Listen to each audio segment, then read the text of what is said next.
Hello guys, I composited the Inferno logo animation into a live action footage like this one.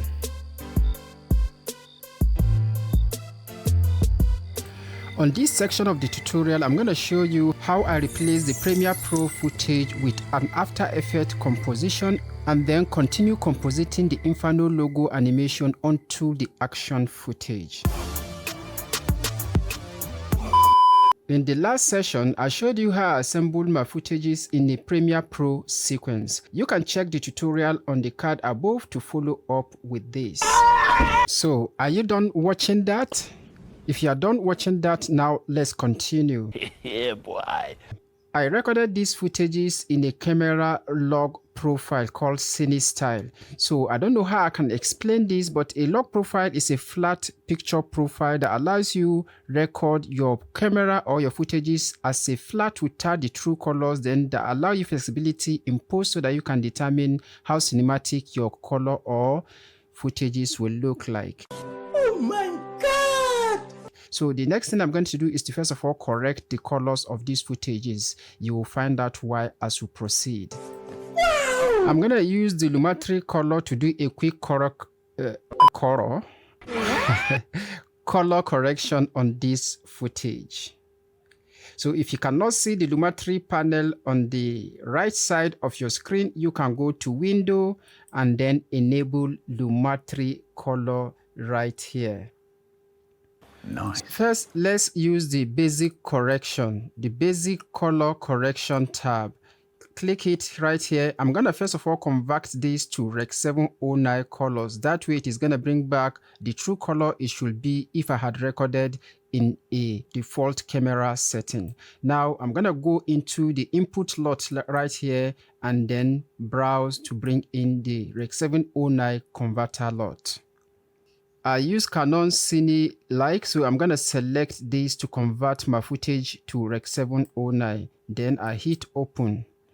That is going to automatically give my footage its default color and in a better way, like you can see on your screen. Now we're going to export out this part right here and then bring it back before we send it into After Effects. This is because if you try to send this into After Effects like this, it is going to send back an error.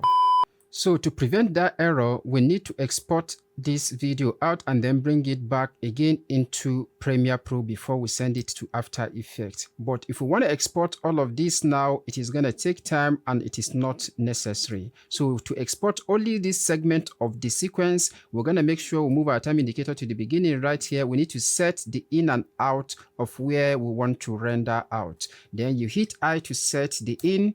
Then we'll move to the end of the composition right here and then hit O to send the out. So now we have set the in and out of this. We're going to go to File, then go to Export, and then select Media. Or you can Control M to pop up these export settings. So we're going to make sure we name this and determine where we want to send it to, and then you hit Save.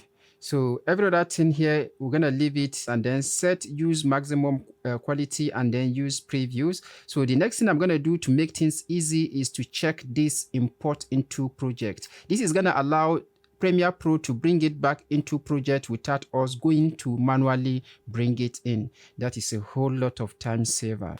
Yeah, boy. I tell you. So now hit export.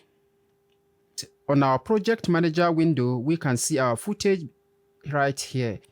Drag and drop it on top of the next track right on top of it right here. So this way we can now work on this without having any error in Adobe After Effects. So now let's connect this to After Effects. But before you do that, hence we are going to composite the Inferno logo animation into this. You have to make sure the project file is already open in After Effects. That way we're going to send the video directly into this project and then we'll continue the compositing. Otherwise, if you do not have this, you can export any logo of your choice. You don't need to boot After Effects to link this actually. So now let's go back to Premiere Pro. Right click on your footage and then go to replace with After Effects composition. That is going to automatically send the footage into After Effects. Now, for example, to know if this is working, if you right click on your timeline, go to New and then set a text. We're going to type in whatever.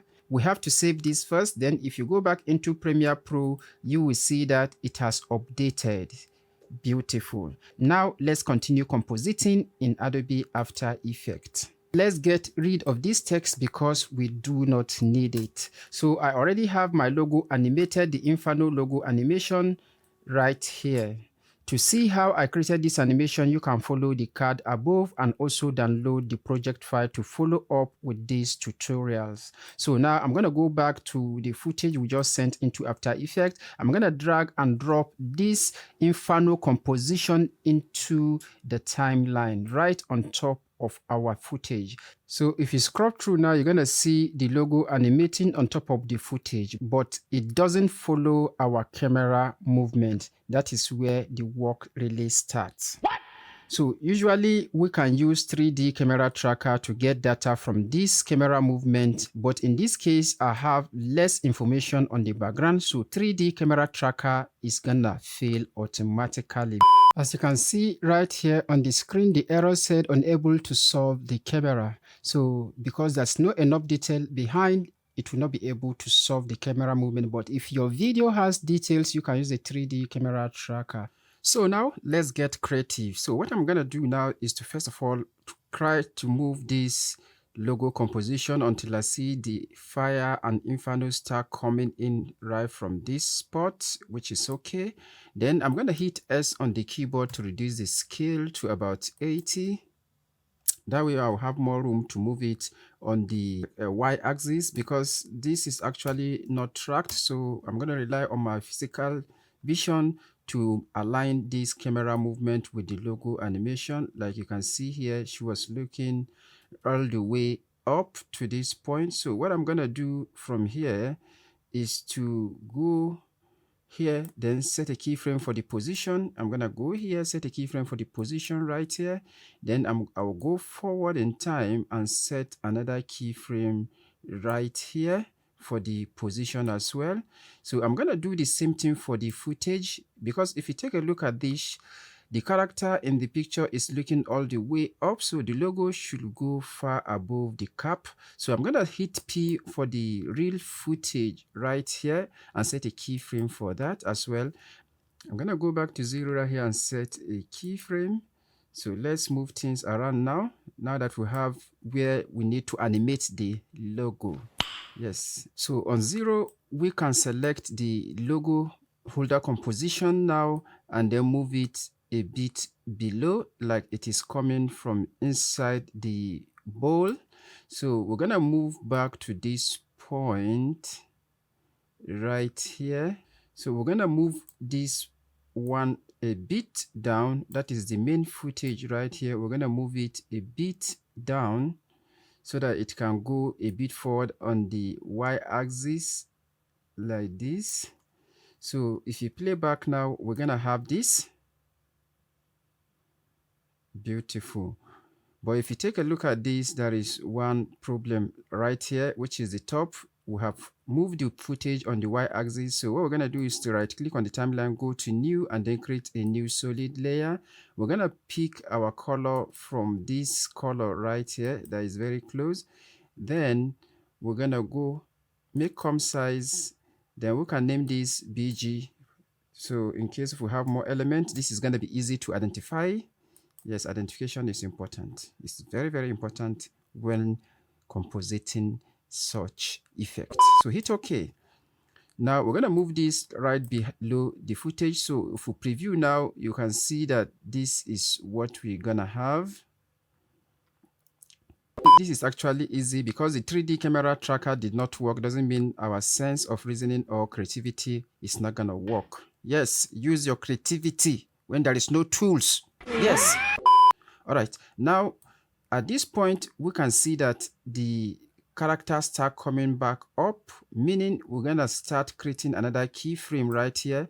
We're going to set a keyframe for the position, and then we go right here as the character is coming up. The logo is going to move up like the camera also left the position of the logo and panned down.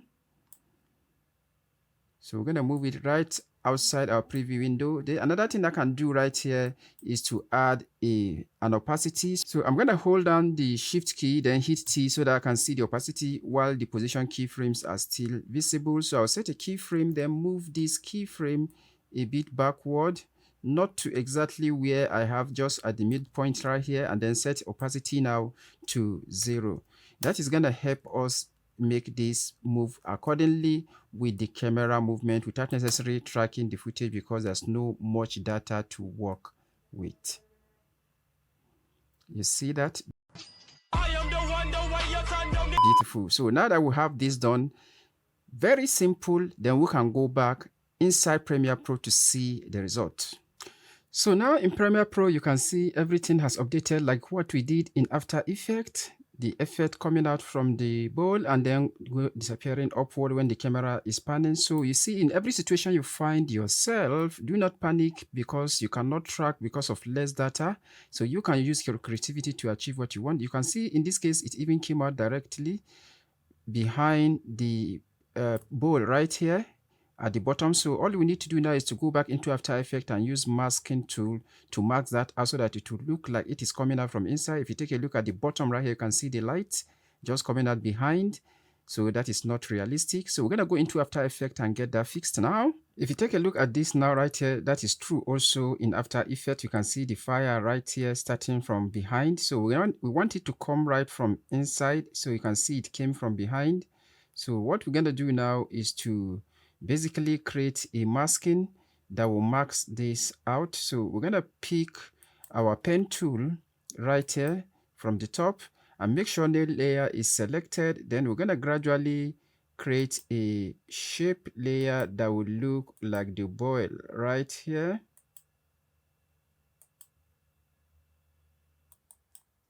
So now we have the mask, so you can correct it if you want, but this is not really visible for the eye, because unless if you're playing this frame by frame, but for critics, you're going to make sure every details is okay. So what we're going to do, hit V on your keyboard to drop the pen tool. So now we're going to go right here, toggle the timeline, then we're going to set this track matte to the shape layer above. So however, this just happened some few frames. So if you start now, you see the fire is no longer there. It is now coming right from inside. Let's go back to Premiere Pro now to see the update and then complete this process. You can see everything has updated like we have it in Adobe After Effects. The next thing you want to do is to correct the flat footages here into the way we corrected it from the beginning. So, but if you have a regular footage without recording flat, so that is not necessary, then you go in and design your sound. You can download sound from various sources that is free. Then you use the soundtrack, that is the tracks right here, to assemble your audio, and you're going to have something like the result I have here.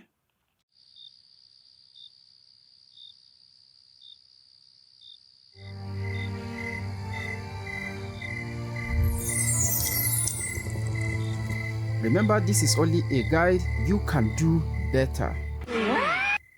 Yes, you can do better. So this is how I composited the Inferno logo animation into a real-life action footage right inside Adobe After Effects. If you learned something new on this video, please hit the like button.